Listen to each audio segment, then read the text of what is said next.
Assalamualaikum warahmatullahi wabarakatuh. Jumpa lagi teman. Yuk kita langsung aja ke bagian berikutnya.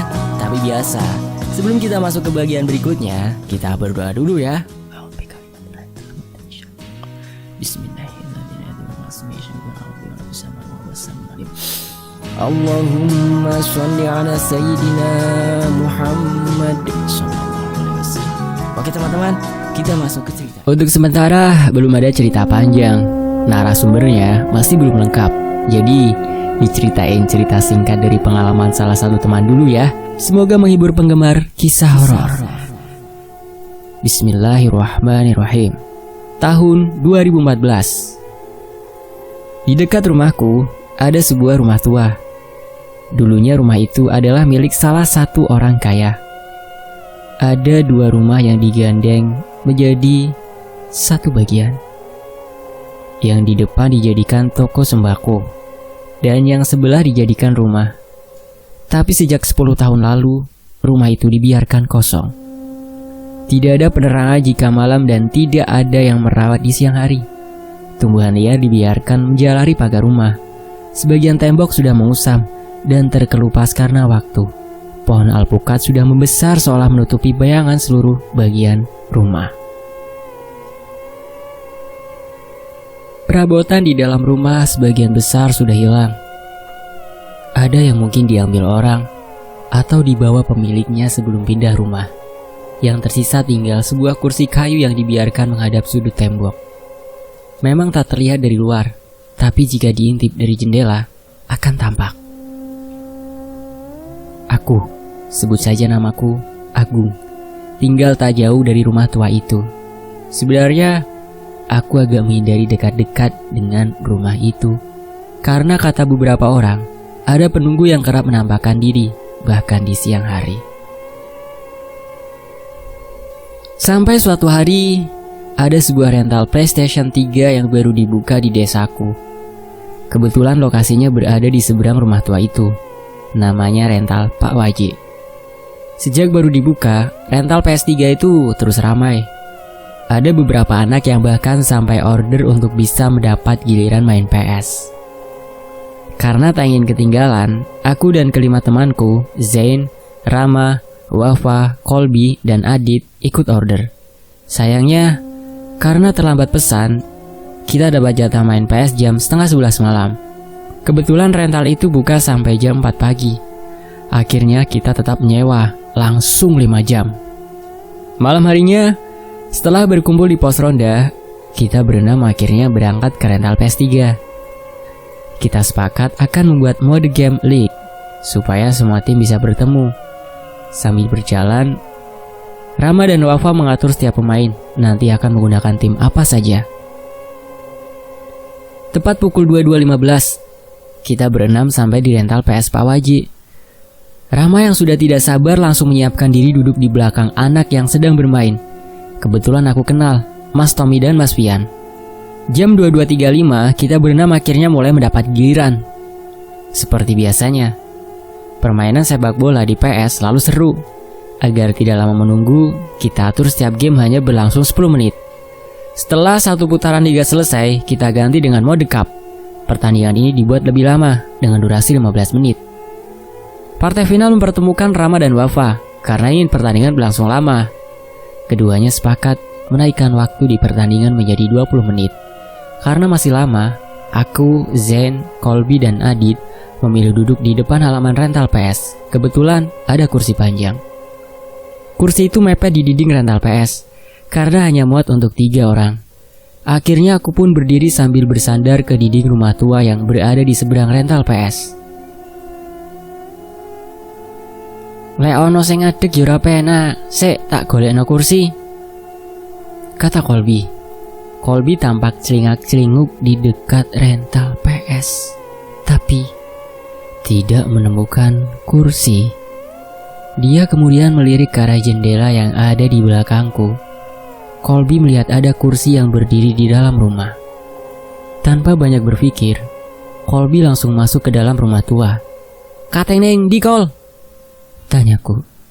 Seperti tak mendengar, Kolbi langsung masuk ke dalam area rumah tua karena tak dikunci. Colby bisa dengan cepat mengangkat kursi itu lalu meletakkannya ke tempatku berdiri. "Wes lungguh kene ae, mosok jagongan ngadeg, ora penak," sahut Colby setelah menaruh kursi. Awalnya aku sedikit khawatir, tapi melihat teman yang lainnya santai, akhirnya tetap kududuki saja kursinya. Colby mulai menyalakan rokok dan menawari kita. Kuambil sebatang dan langsung kubakar. Kemudian kita berempat mulai ngobrol ngalor ngidul dengan santai. Di tengah asik ngobrol, tiba-tiba Colby seperti mencari sesuatu di dalam saku bajunya. Sepertinya handphonenya tertinggal. Radit masuk ke rental PS, tapi tidak menemukan HP Colby. Rama dan Wafa masih asik melanjutkan partai final pertandingan. "Gak enek kol ning jero," kata Radit. "Waduh ning Dio." Colby mengacak-acak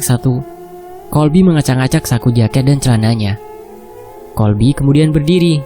Dia ingin masuk lagi ke dalam rumah untuk memastikan apakah handphonenya tertinggal di dalam rumah tua atau tidak.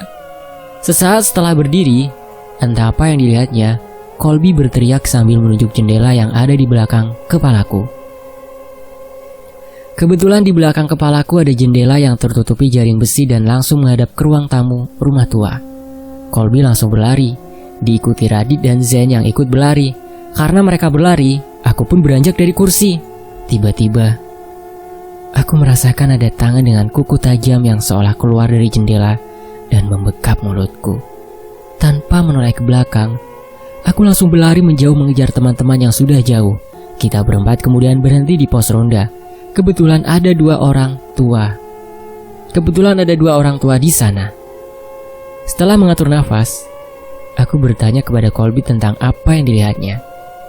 Kata Colby, dia melihat ada sosok wanita dengan rambut aut-autan yang tiba-tiba muncul di jendela. Radit juga mengatakan hal yang sama. Berbeda dengan Zen yang hanya ikut-ikutan lari. Aku juga bercerita, jika sebelum lari, ada tangan yang sempat membekap mulutku. "Iku pipimu ono opo, Kung?" Colby tiba-tiba bertanya setelah aku bercerita. Aku langsung mencari kaca cermin yang terpasang di dinding pos ronda. Aku melihat ada bekas darah, seperti noda cakaran. Tapi saat diusap, ternyata itu bukan darah dari wajahku. Aku pun langsung gemetar ketakutan. Pak Muji yang berjaga di pos kemudian menanyai kami tentang apa yang terjadi. Colby menceritakan semuanya kepada Pak Muji. "Walah lele, itu kursi ada yang punya. Kalau ada kursi di dalam rumah kosong, apalagi ngadep ke tembok, jangan diambil," kata Pak Muji memarahi kami. Aku dan teman-teman hanya bisa menunduk. Pak Muji sempat menyuruh kami mengembalikan lagi kursi itu ke dalam rumah. Tapi, tidak ada dari kami yang berani kembali ke sana. Tak lama, Wafa dan Rama menyusul kami. Mereka sempat marah-marah karena ditinggal begitu saja. Colby lagi-lagi bercerita ke mereka berdua. Akhirnya, sesuai kesepakatan kita berempat akan mengembalikan kursi pagi hari. Wafa dan Zen tidak bisa ikut menemani karena rumah mereka ada di dusun sebelah yang agak jauh. Esoknya, Colby sudah membangunkanku.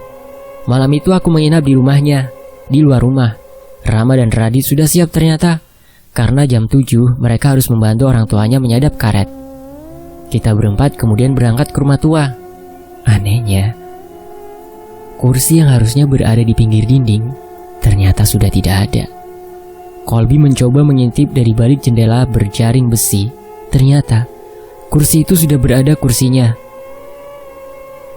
Ternyata kursi itu sudah kembali ke posisi awal.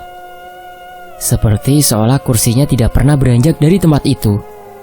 Tak jauh dari kursi, Colby melihat HP yang dicarinya semalaman. "Ayo rek, kancanono mlebu." Akhirnya kita berempat masuk ke dalam rumah tua. Aku, Rama, dan Radit berjalan berdempetan. Meski sudah ada cahaya matahari, tapi entah kenapa, soalnya bagian dalam rumah itu tak tertembus cahaya. Colby dengan cepat langsung mengambil HP-nya yang tergeletak di dekat kursi. Sesaat setelah tangannya menggapai HP, kita berempat mendengar suara langkah kaki dari lantai atas. Aku dan ketiga teman sebenarnya sangat ketakutan.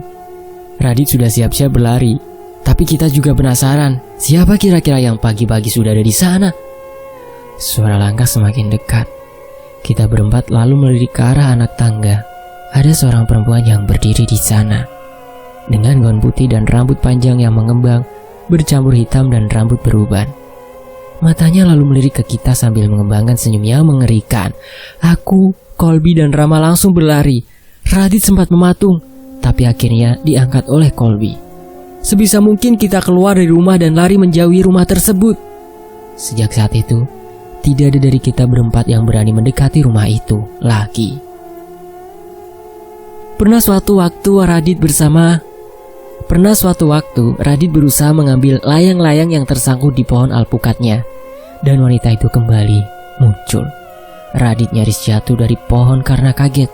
Untung saja ada Rama yang kebetulan juga ikut mengejar layangan dan menangkap tubuh Radit. Selesai. Sampai di sini dulu ya teman-teman ya. Saya ucapin banyak terima kasih untuk Freddy Aspire. Untuk teman-teman yang pengen tahu kisah-kisah lain dari beliau, teman-teman bisa lihat di deskripsi ya. Langsung klik aja linknya, nanti akan lihat banyak sekali kisah-kisah dari Freddy. Dan saya pamit undur diri. Wassalamualaikum warahmatullahi wabarakatuh. Terima kasih teman-teman. Tetap di Fakta Sejarah.